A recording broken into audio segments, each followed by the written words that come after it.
Welcome to Behind the Decks with Dr. DrJumaiAhmadu. This week, we shall be looking at the history of International Workers' Day, also known as the Labour Day.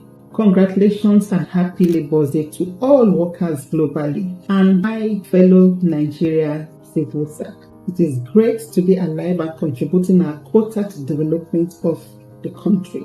As part of this week's edition, we will be giving you a bit of the history that today as Workers' Day, and also go on the street to talk to some Nigerians and some civil servants to get their perspective on the contribution of labor to the development of Nigeria. Stay tuned.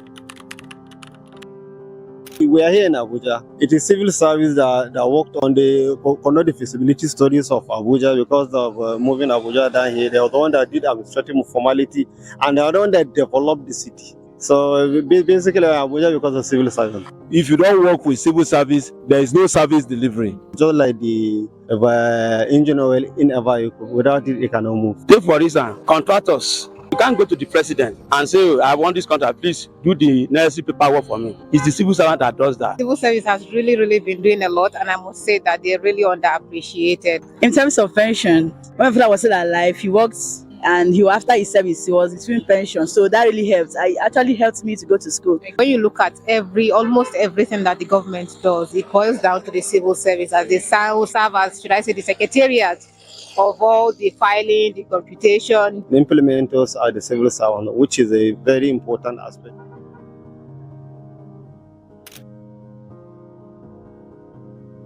International Workers' Day, commonly known as Labour Day, is an annual occasion dedicated to acknowledging the invaluable contributions of workers worldwide.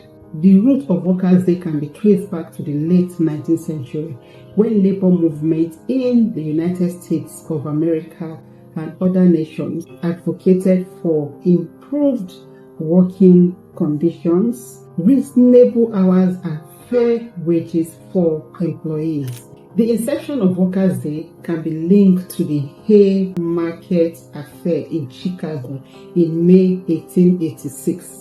On May 1st of that year, workers initiated a general strike to demand an 8-hour work day. Unfortunately, the rally at Haymarket Square on May 4th turned violent when an unknown individual hurled a bomb at the police, prompting them to fire upon the crowd. The tragic incident resulted in multiple casualties and injuries. Following the Haymarket affair, numerous labor leaders were apprehended and charged for conspiracy and riot incitement, even though there was a lack of evidence tying them to the bombing. Regrettably, 4 of the accused were executed and became known as the Haymarket Martyrs. The events surrounded the Haymarket affair and the subsequent prosecution of labor leaders elicited widespread outrage and led to the establishment of International Workers' Day on May 1st as a day to honor workers, sacrifice, and advocate for their rights. In numerous nations, Workers' Day is observed as a public holiday, affording workers a valuable opportunity to unwind and enjoy quality time with their loved ones.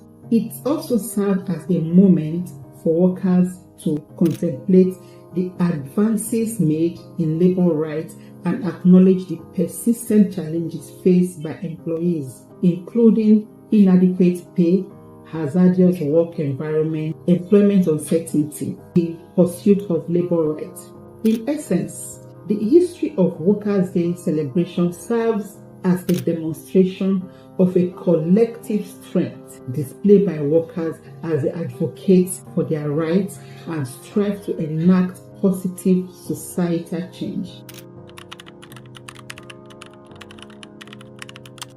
We really need to go digital these days, to avoid it helps with reducing the cost of running offices, from paper. When there is a straight moving with the civil service, there will be progress because the business entity from the private sector rely on the government policy, and civil servants are the one handling the government policy. Of course, they want an increase in salaries. You have delays, salary. Overlap in functions, and the policymakers bring an impromptu assignments, and they want quick fix solutions. There's a very stiff hierarchy of how processes, procedures should be done. And you know, us Gen Zs always have shorter ways of wanting to do things faster and conveniently.